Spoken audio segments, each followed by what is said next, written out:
Welcome to the WHHI-TV Daily News. I'm Betsy McDaniel, and we'll get started, as always, with today's headlines.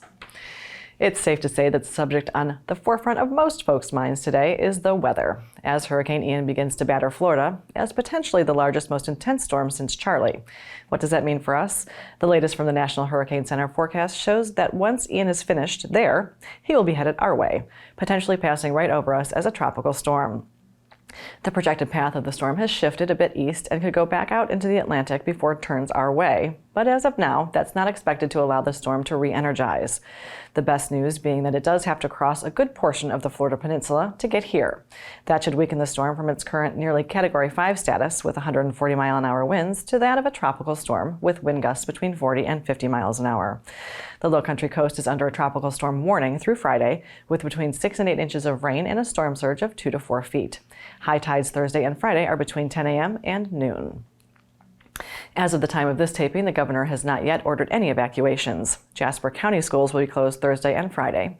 Beaufort County schools are still evaluating what they will do, and we will get an update on that from Dr. Frank Rodriguez a bit later in the show. As we have already told you, most football games have been moved earlier to get them in ahead of the storm.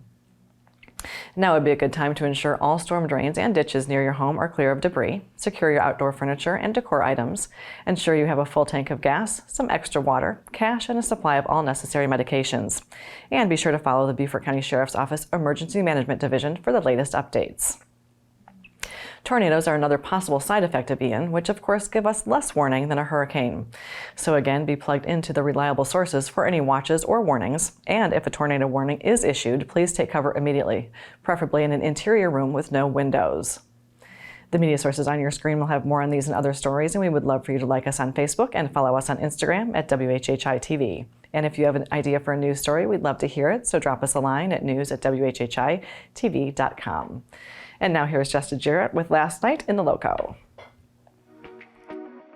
Hey there, it's time for Last Night in the Loco on WHHI, powered by Locosports.com. You might have noticed this is shaping up to be an unusual week, with Hurricane Ian slamming Florida today and heading to visit us sometime in the next 48 hours. The Loco is in scramble mode, because you know we have to get in these football games. Friday night is coming a couple days early with 10 games on the local schedule tonight, so we need to put Week 5 to bed a little early and name the Loco Sports High School Football Player of the Week. Fortunately, it didn't take a lot of deliberation to make our pick this week, so we didn't even disturb y'all from your storm prep to bother voting. We all know Casey Fields is keeping the title for another week. After his hard running fueled Beaufort's 13-7 comeback win at May River right here on WHHI 2 Fridays ago, Fields put together quite an encore at home Friday night, rushing for 341 yards on 30 carries with 5 rushing touchdowns in a 55-23 win over Bluffton. Since moving to running back, all Fields has done is rack up 503 rushing yards on 57 carries for an average of 8.8 yards per attempt, and he scored 7 of the Eagles' 2 touchdowns over the last 2 games. After the May River win, Beaufort coach Bryce Liveman called Fields the most slept-on kid in South Carolina. Think they're awake yet? Fields and the Eagles open region play tonight at home against Philip Simmons, and we'll bring you the details and highlights from that game